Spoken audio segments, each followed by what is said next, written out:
So, at first glance, these two iPhones in front of me, they look to be exactly the same, right? I mean, iPhone 7s, matte black finish. For the most part, they are. Or are they?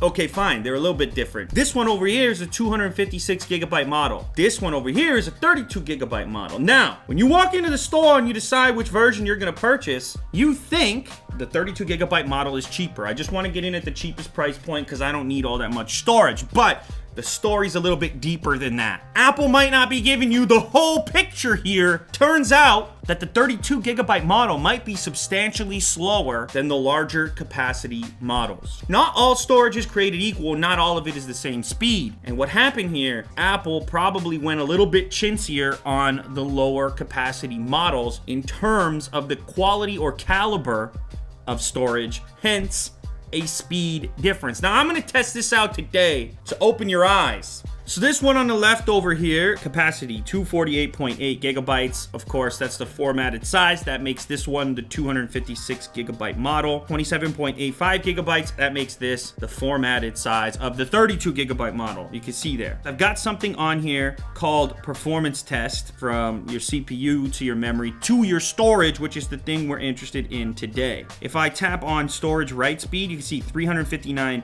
megabytes per second. The read speed, 851 megabytes per second. Now over on the right here, let's go ahead and hit the storage write. You can already see how much slower that was just by watching the bar move along. That's 42.4 megabytes per second. The read is not such a big deal, right? The less expensive SSDs almost always get hit in the write performance. This read speed is in the same neighborhood as the 256 gigabyte model, but the write speed, holy smokes, you're talking about almost 10 times faster write speeds on the larger capacity iPhone 7. Let me paint a picture. I've got a laptop over here. This laptop has some movies on it. Some movies in iTunes. Star Wars being one of them. Never mind the synthetic benchmark, let's transfer it over like any normal user would do. So let's kick it off, the 256 gigabyte. I'm gonna plug it in. I'm gonna begin to transfer and we're gonna time it. Nothing else is syncing on this iTunes besides this movie file. For comparison, it's a 4.2 gigabyte 1080p video file. Star Wars, A New Hope. I'm gonna use another device just for the purpose of having a clock running. 3, 2, 1.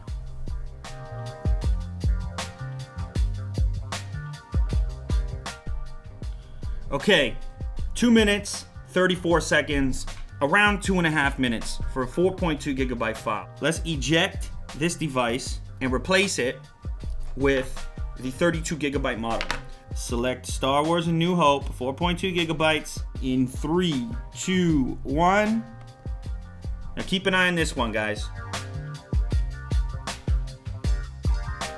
There we go. 3 minutes and 40 seconds. The evidence is there. Saw the bar finish, and I bet if you walked into an Apple store and you asked the employee what was the difference between the 32 gigabyte model and the 256 gigabyte or 128 gigabyte model, they would tell you, oh, sir, ma'am, miss, it's just the amount of stuff you can store on there. Not exactly true. If you're a media head, you're constantly transferring large files, pictures, videos. There's all types of scenarios where having a slower write speed on your device could affect performance, as you've just seen. I don't think it's worth the performance hit considering the savings. It would be nice, though, if Apple was a little bit more transparent about that performance difference. I don't think you'll find people saying it in the Apple Store, so that's why I'm doing it for you.